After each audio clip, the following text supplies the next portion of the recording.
ओम श्री गणेशाय नमः। 11वें अध्याय का शुभ आरंभ करते हैं। स्वामी विद्यारण्य पर माता गायत्री की कृपा। श्री राधे राधे सबको। जब पूर्व जन्म के पापों को भी जलाता है, जब का फल तत्काल न मिल पाए तो मानो पूर्व जन्म के पाप अभी तक बाकी हैं, जिनका अविनाश होना है। इस विषय में स्वामी विद्यारण्य का दृष्टांत दृष्टव्य है। स्वामी विद्यारण्य बड़े गरीब व्यक्ति थे। अर्थ प्राप्ति के हेतु उन्होंने गायत्री मंत्र के 24 पुरुषचरण किए, किंतु अर्थ प्राप्ति न हो सकी। अतः उन्होंने थक हार कर संन्यास ले लिया।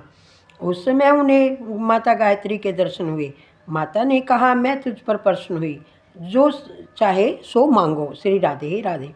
स्वामी विद्यारण्य ने कहा, माता जी, जब आवश्यकता थी तब आप न आई, अब तो आपकी आवश्यकता ही क्या है। हाँ, इतना बताइए कि उस समय आप क्यों प्रसन्न नहीं हुई। माता ने कहा, जरा पीछे मुड़कर तो देख। स्वामी जी ने पीछे मुड़कर देखा, वहाँ 24 पर्वत जल रहे थे। उन्होंने माता से पूछा, यह क्या कौतुक है। गायत्री माता ने कहा, ये तो तेरे पूर्व जन्म के पाप हैं, जो तेरी तपश्चर्या से जल रहे हैं। 24 पर्वतों के समान महान तेरे पापों के अक्षय होने पर मैं शीघ्र ही आ गई हूँ। जब तक पापों का अक्षय नहीं होता, जीव की शुद्धि नहीं हो पाती, तब तक मेरे दर्शन नहीं हो सकते। विद्यारण्य ने कहा, माता जी, अब मैं शुद्ध हुआ, अब मुझे कुछ मांगना नहीं।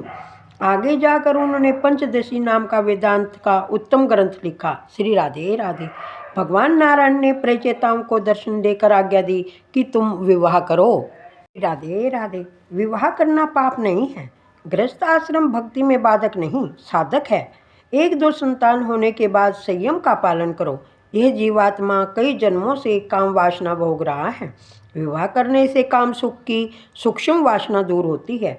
ईश्वर की माया 2 तरह से जीव को मारती है, विवाहित भी पछताता है और अविवाहित भी।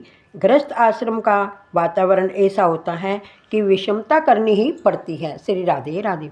भगवान ने कहा, रोज 3 घंटे नियम पूर्वक मेरी सेवा स्मरण करोगे तो मैं तुम्हें पाप करने से रोकूंगा और रक्षा करूंगा। एक साथ 3 घंटे भगवत स्मरण करने वाले को भगवान पाप करने से रोक लेते हैं। पाप करते समय मन को कुछ खट्टा सा लगने लगे तो मान लो प्रभु की साधारण कृपा हुई है। पाप करने की आदत छूट जाए तो समझो कि प्रभु की पूर्ण कृपा हुई है। पाप न करना भी महान पुण्य ही है। पाप की माता है ममता और पिता है लोभ, उनका अवश्य त्याग करो। प्रभु सेवा जगत सेवा है। प्रभु सेवा के बिना देश सेवा सफल नहीं होती। अतः रघुनाथ की कृपा करने से का फल हमेशा प्रयत्न करो। श्री राधे राधे। जितने तारे गगन में उतने शत्रु होए, जाप कृपा रघुनाथ की बाल न बाका होए। श्री राधे राधे। कोई भी कार्य बुद्धि और शक्ति के बिना नहीं हो सकता। बुद्धि तथा ईश्वर शक्ति ही आराधना किए बिना प्राप्त नहीं हो सकती। केवल परोपकार से ईश्वर की प्राप्ति नहीं होती। परोपकार कई बार ईश्वर की प्राप्ति में बाधक भी होती है। श्री राधे राधे। भरत मुनि को इस बात का बड़ा अच्छा अनुभव हुआ था।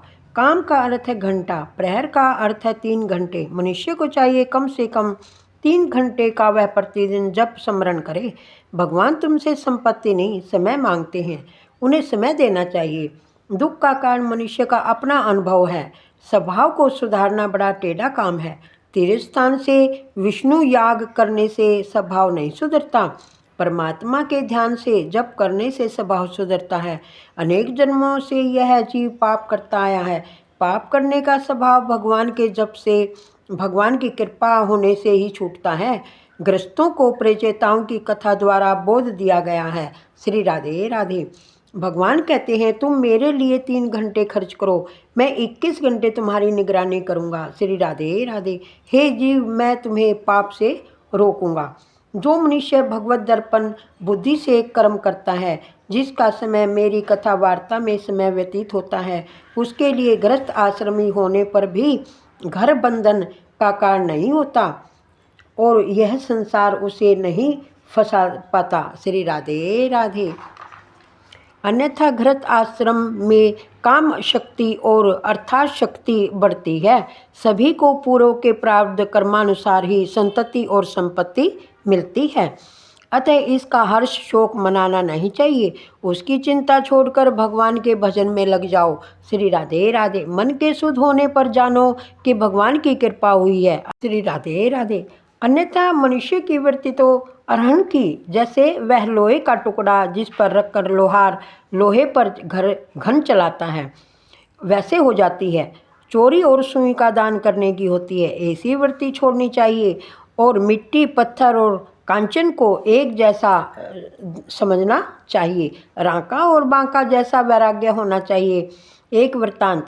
रांका और बांका नामक पति पत्नी कहीं जा रहे थे।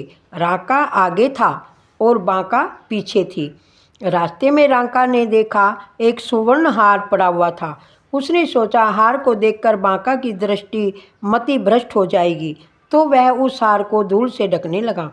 उसे ऐसा करते देख बांका ने पूछा, तुम यह धूल क्यों इकट्ठी कर रहे हो? रांका ने कहा, वैसे तो कोई बात नहीं है। किंतु बांका ने जब सच्ची बात जानी तो उसने कहा, धूल को धूल से क्यों ढक रहे हो? क्या अभी तक तुम्हारी दृष्टि में सुवर्ण और धूल दो अलग अलग वस्तुएं हैं? ऐसी भावना तुम्हारे मन में कैसे आ गई? श्री राधे राधे। तो रांका ने कहा, तू तो मुझसे भी आगे बढ़ गई। तेरा वैराग्य तो बांका है और पत्नी का नाम ही बांका पड़ गया। संतों के मन में धूल और सुवर्ण एक समान होते हैं। ऐसा ही अनासक्ति भाव होना चाहिए। किए हुए सत्कर्मों को, पुण्यों को भूल जाओ। पुण्य का अहंकार अच्छी बात नहीं। इस अहंकार के गए बिना चित्त शुद्ध वाक्य नहीं है। पुण्य को भूल जाओ किंतु किए हुए पापों को सदा याद रखो। महाभारत में वर्णित राजा ययाति का उदाहरण दृष्टव्य है। श्री राधे राधे। अपने किए हुए पुण्यों के बल से राजा ययाति सशरीर स्वर्ग को गए। उन्होंने इंद्रासन पर बैठना चाहा। इंद्र भयभीत होकर बृहस्पति के पास गया और सारी परिस्थिति बताकर मार्गदर्शन मांगा। तो बृहस्पति ने इंद्र से कहा, तू ययाति राजा से पूछ, उन्होंने पृथ्वी पर कौन कौन से पुण्य किए हैं जिनके बल से वे इंद्रासन पर बैठना चाहते हैं। अपने पुण्य का वर्णन करने से उनके पुण्यों का अक्षय होगा। इंद्र ने बृहस्पति के परामर्श से अनुसार ययाति से पूछा। ययाति ने अपने पुण्यों का सौम ही वर्णन किया, अतः उनके पुण्यों का अक्षय हो गया। फलतः उनका स्वर्ग से पतन हुआ। श्री राधे राधे। हमेशा याद रखो, अपने द्वारा किए हुए सत्कर्मों का, पुण्यों का स्वयं वर्णन कभी मत करो, क्योंकि षड्ंग आदि वेदों का ज्ञान हो, शास्त्र वर्णित सर्व विद्या मुखस्थ हो, कवित्वमयी वाणी में सुंदर गद्य पद रचने की शक्ति हो, किंतु चित्त हरिचरण में लगा हुआ न हो, तो उन सभी का क्या अर्थ है? कुछ भी नहीं। श्री राधे राधे। 11वें अध्याय संपूर्ण हुआ। श्रीमन नारायण नारायण हरि हरि, भजमन नारायण नारायण हरि हरि। तेरी लीला सबसे न्यारी न्यारी, हरि हरि। राधे राधे सबको।